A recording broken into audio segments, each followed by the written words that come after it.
Jack Abramoff may be the most notorious and crooked lobbyist of our time. He was at the center of a massive scandal of brazen corruption and influence peddling. As a Republican lobbyist starting in the mid-1990s, he became a master at showering gifts on lawmakers in return for their votes on legislation and tax breaks favorable to his clients. He was so good at it, he took home $20 million a year. It all came crashing down 5 years ago when Jack Abramoff pled guilty to corrupting public officials, tax evasion, and fraud, and served 3.5 years in prison. Today, he's a symbol of how money corrupts Washington. In our interview tonight, he opens up his playbook for the first time and explains exactly how he used his clients' money to buy powerful friends and influence legislation. I was so far in it that I couldn't figure out where right and wrong was. I believed that I was among the top moral people in the business. I was totally blinded by what was going on. Jack Abramoff was a whiz at influencing legislation, and one way he did that was to get his clients, like some Indian tribes, to make substantial campaign contributions to select members of Congress. As I look back, it was effective. It certainly helped the people I was trying to help, both the clients and the Republicans at that time. But even that was, you're now saying, was corrupt. Yes. Can you quantify how much it costs to corrupt a congressman?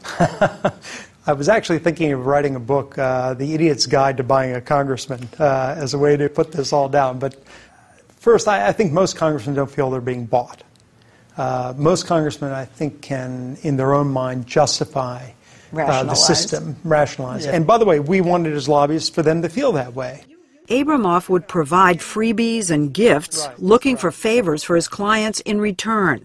He'd lavish certain congressmen and senators with access to private jets and junkets to the world's great golf destinations like St. Andrews in Scotland, free meals at his own upscale Washington restaurant, and access to the best tickets to all the area's sporting events, including 2 skyboxes at Washington Redskins games. I spent over $1 million a year on tickets to sporting events and concerts and whatnot at all the venues. $1 million? Yeah, yeah. For the best seats? The best seats. I had 2 people on my staff whose virtual full-time job was booking tickets.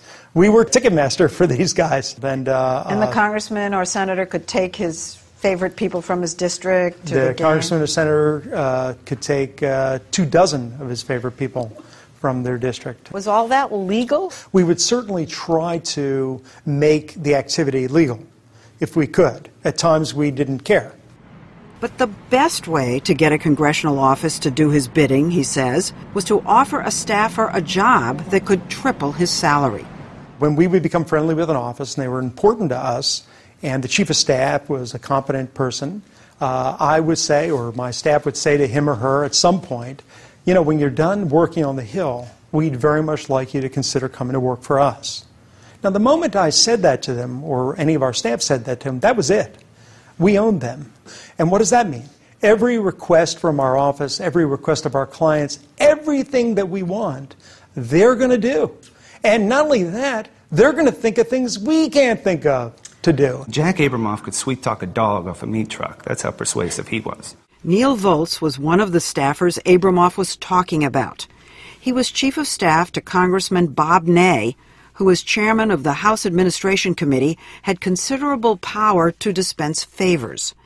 Abramoff targeted Volz and offered him a job. You're the chief of staff of a powerful congressman, and Jack owns you, and you haven't even left working for the congressman. Well, I have a distinct memory of, negotiating with Jack at a hockey game. So we're, just a few rows back. The crowd's going crazy. And Jack and I are having a business conversation. And, I'm wrestling with how much I think I should get paid. And then 5 minutes later, he's asking me questions about some clients of his. When you look back, was that the corrupting moment? I think we were guilty of engaging in a corrupt relationship. So there were several corrupting moments. There isn't just one moment. There were many. At the end of the day, most of the people that I encountered who worked on Capitol Hill wanted to come work on K Street, wanted to be lobbyists. You're telling me this the genius of figuring out you could own the office by offering a job to the chief of staff, say, I'm having two reactions. One is brilliant, and the other is I'm sick to my stomach. Right, evil. Yeah, terrible. Because it's Shameful. hurting our country. Absolutely, it's the worst thing that could happen. All parts of the system. I was mad at me. I was mad at me, Leslie. Look, I did things, and I was involved in the system I should not have been in. I'm ashamed of the fact I was there. The very reason why now I'm speaking about it, and now I'm trying to do something in recompense, is the fact that I thought it was wrong of me to do it. How many congressional offices did you actually own? We probably had very strong influence in 100 offices at a time. Come on. No. 100 offices? In those days, I would view that as a failure, because at least 335 offices that we didn't have strong influence in. Did he own you? I don't believe Jack Abramoff owned me, but were we involved in the culture of corruption together? Absolutely. Former Republican Congressman Bob Ney was ambitious and looked at Abramoff as a way to build alliances with the White House and the Majority Leader. I wanted to be Speaker of the House, and Jack Abramoff was the beautiful light of day for me to get to the person who I had had some conflicts with, Tom DeLay. Abramoff began inviting Ney on golf trips, including one to Scotland, and to his restaurant Signatures, where Ney was given food and drinks on the house. After months of taking handouts, Ney was approached by Neil Volz, his former chief of staff, and by then a lobbyist for Abramoff. I let you down there. But I took... Volz asked Ney to insert some language into a reform bill that would give a backdoor license to an Indian casino owned by one of Abramoff's clients. You often hear about lobbyists getting special secret deals for their clients like this. It's an insidious technique that Abramoff perfected.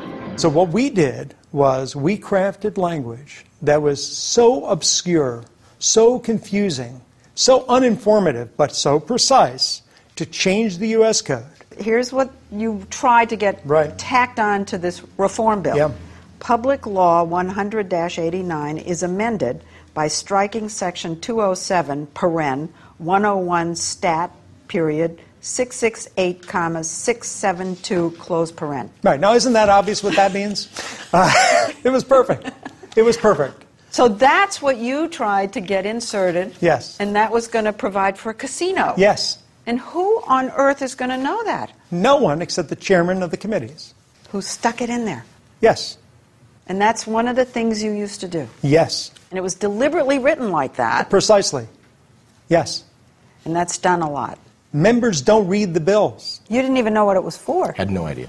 And then when we got the written language... Why didn't you know what it was for? I didn't care. Ah. Was buying favors from lawmakers easy?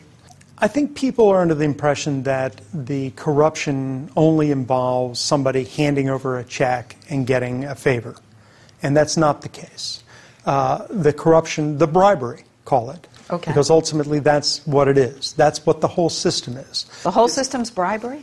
In my view, I'm talking about giving a gift to somebody who makes a decision on behalf of the public.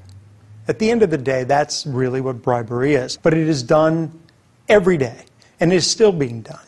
The truth is there are very few members who I could even name or could think of who didn't at some level participate in that. I really think what you were doing was subverting the essence of our system. Absolutely right. But our system is flawed and has to be fixed. Human beings populate our system. Human beings are weak. And you preyed on that. I did. I was one of many who did. I did, and I'm ashamed of that fact. After the scandal, Congress instituted a package of reforms, making what Abramoff did, like plying members of Congress with free, expensive meals, illegal. But he doesn't see the new reforms as being very effective. The reform efforts continually are these faux reform efforts where they'll tweak the system. They'll say you can have a meal with a congressman if they're standing up, not sitting down. Is that serious, or are you joking? Oh, no, I'm not joking So it's at all. okay if you pay for lunch as long as you stand up? Well, it's actually worse than that. You can't take a congressman to lunch for $25 and buy him a hamburger or a steak or something like that, but you can take him to a fundraising lunch and not only buy him that steak, but give him $25,000 extra and call it a fundraiser and have all the same access and all the same interaction with that congressman. So the people who make the reforms are the people in the system. Could you do the same thing today? I'm asking whether you think the system's been cleaned up. No, the system hasn't been cleaned up at all. At all. There's an arrogance on the part of lobbyists, and certainly there was on the part of me and my team, that no matter what they come up with, we're smarter than they are, and we'll overcome it. We'll just find another way through. That's all. He says the most important thing that needs to be done is to prohibit members of Congress and their staff from ever becoming lobbyists in Washington. If you make the choice to serve the public with public service, then serve the public, not yourself. When you're done, go home. Washington's a dangerous place. Don't hang around.